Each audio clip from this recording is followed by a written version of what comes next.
दोस्तों नमस्कार और स्वागत है आपका देश नीति में। आज जो खबर हम आपको बताने जा रहे हैं वो भारत के इतिहास की सबसे बड़ी डिप्लोमेटिक चुनौती बनकर सामने आई है, क्योंकि पहली बार ऐसा हुआ है कि दुनिया की सबसे ताकतवर सैन्य गठबंधन यानी नाटो ने भारत को खुलेआम मंच से धमकी दी है, और धमकी भी कोई छोटी मोटी नहीं।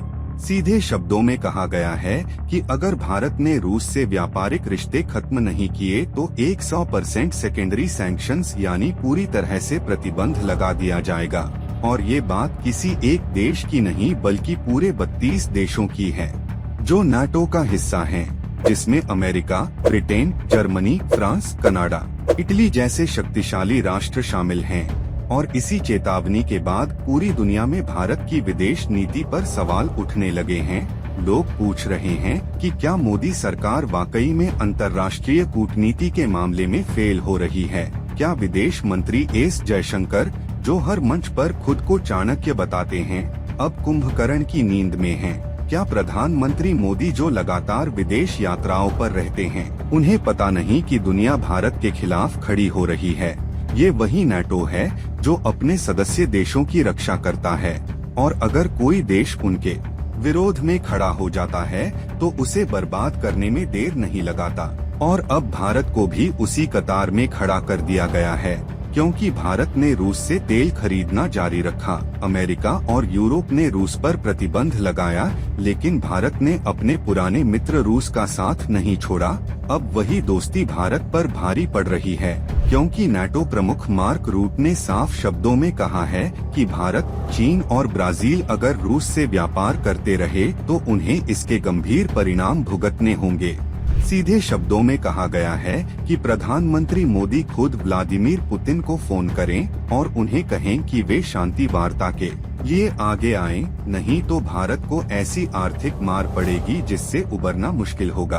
अब सवाल उठता है कि आखिर भारत को ये नौबत क्यों झेलनी पड़ रही है? क्या सरकार ने पहले से इन चेतावनियों को नजरअंदाज किया? क्या भारत को ब्रिक्स और नाटो के बीच की डिप्लोमेटिक खाई का अंदाजा नहीं था? जब पाकिस्तान के मुद्दे पर 57 इस्लामिक देशों ने भारत के खिलाफ बयान जारी किया था, तब भी सरकार ने इसे गंभीरता से नहीं लिया। और अब जब नाटो के 32 देश भारत को एक सुर में चेतावनी दे रहे हैं, तब भी सरकार की चुप्पी समझ से परे है। जिस मीडिया को देश के लोगों को यह सब बताना चाहिए, वो आज भी गोदी मीडिया बनकर हिंदू मुस्लिम पर बहस करा रही है। देश की जनता को नहीं पता कि भारत पर वैश्विक प्रतिबंध लगने की नौबत आ गई है।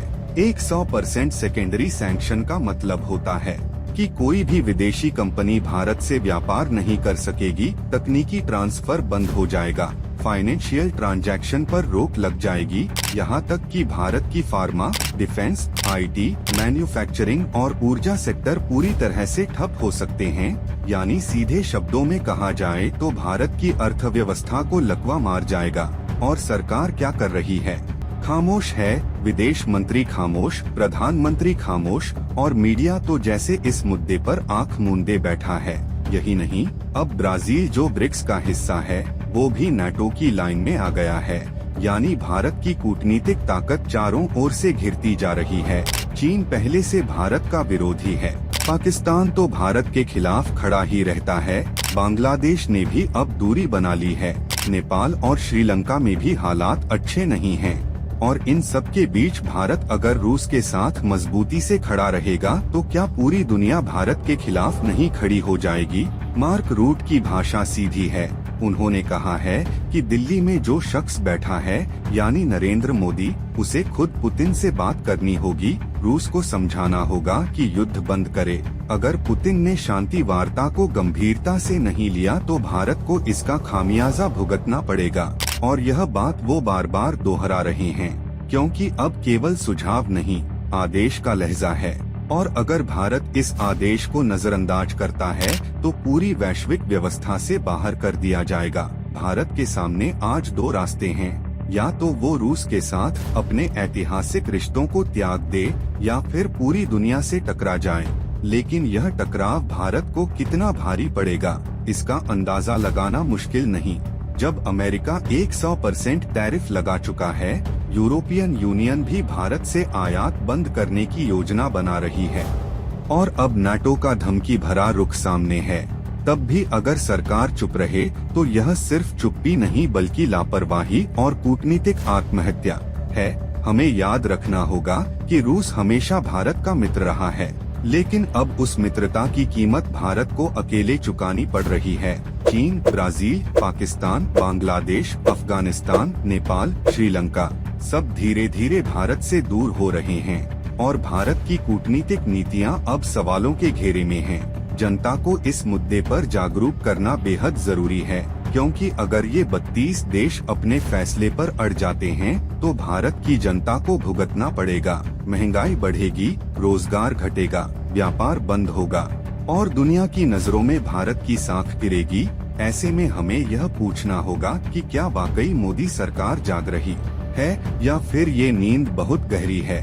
क्या विदेश नीति अब सिर्फ विदेशी दौरे और फोटोशूट तक सीमित रह गई है? क्या सरकार को वाकई में समझ नहीं आ रहा कि यह कूटनीतिक संकट भारत को कहां ले जा सकता है? अगर नहीं तो अब वक्त है कि सरकार इस पर खुलकर बात करे, पुतिन से बातचीत का रास्ता तलाशे, नाटो से संवाद बढ़ाए और देश की जनता को अंधेरे में न रखे, क्योंकि दुनिया बदल रही है और अगर भारत ने वक्त रहते बदलाव नहीं किया तो आने वाला समय बहुत चुनौतीपूर्ण हो सकता है।